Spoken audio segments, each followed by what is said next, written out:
చాలా మంది మహిళలు రాత్రి వేళల్లో భార్యాభర్తల కలయిక అనంతరం ఉదయాన్నే సమయం లేదనో లేదా ఆలస్యం అవుతుందనో స్నానం చేయకుండా కేవలం ముఖం మాత్రమే కడుక్కొని వంటగదిలోనికి అడుగుపెట్టి వంట చేస్తుంటారు. ఇది చాలా పెద్ద పొరపాటు. మన ధర్మంలో వంటగదిని అన్నపూర్ణాదేవి నిలయంగా భావిస్తారు.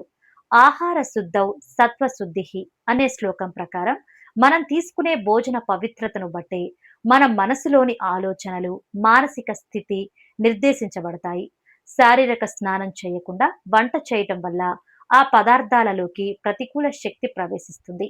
ఆ ఆహారాన్ని తీసుకోవటం ద్వారా పిల్లలు లేదా కుటుంబ సభ్యులలో అశాంతి, ఆవేశం, అస్వస్థత వంటి సమస్యలు తలెత్తుతాయి. కాబట్టి ఎంత ఆలస్యమైనప్పటికీ దంపతుల కలయిక తర్వాత తప్పకుండా మంగళ స్నానం చేసిన తర్వాతే వంటగదిలోకి వెళ్ళాలి.